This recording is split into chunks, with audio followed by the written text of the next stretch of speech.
أعوذ بالله من الشيطان الرجيم. بسم الله الرحمن الرحيم. قل أوحي إلي أنه استمع نفر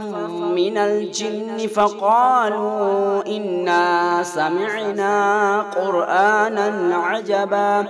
يهدي إلى الرشد فآمنا به ولن نشرك بربنا أحدا وأنه تعالى جد ربنا ما اتخذ صاحبة ولا ولدا وأنه كان يقول سفيهنا على الله شططا وأنا ظننا أن لا تقول الإنس والجن على الله كذبا وأنه كان رجال من الإنس يعوذون برجال من الجن فزادوهم رهقا وأنهم ظنوا كما ظننتم أن لن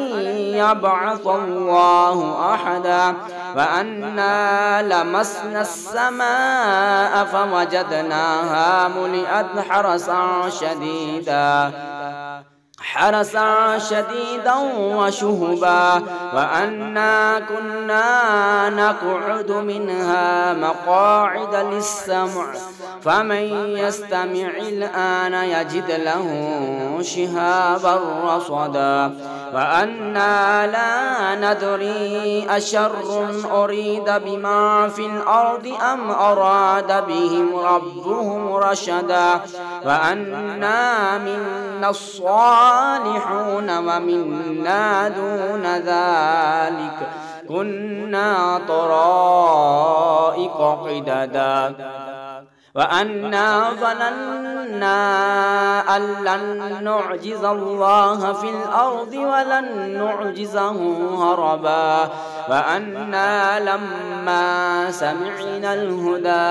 آمنا به فمن يؤمن بربه فلا يخاف بخسا ولا رهقا وأنا منا المسلمون ومنا القاسطون فمن أسلم فأولئك تحروا رشدا وأما القاسطون فكانوا لجهنم حطبا وأن لو استقاموا على الطريقة لأسقيناهم ماء غدقا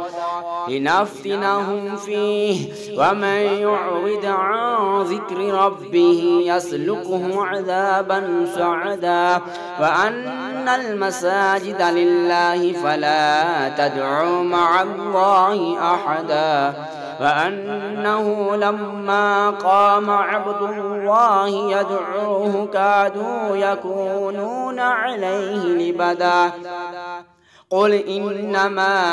أدعو ربي ولا أشرك به أحدا قل إني لا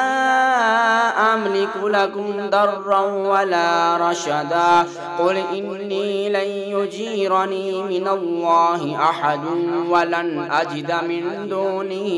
ملتحدا إلا بلاغا من الله ورسالاته ومن يعص الله ورسوله فإن له نار جهنم خالدين فيها أبدا حتى إذا رأوا ما يوعدون فسيعلمون من أضعف ناصرا وأقل عددا قل إن أدري أقريب ما توعدون أم يجعل له ربي أمدا عالم الغيب فلا يظهر على غيبه أحدا إلا من ارتضى من رسول فإنه يسلك من بين يديه ومن خلفه رصدا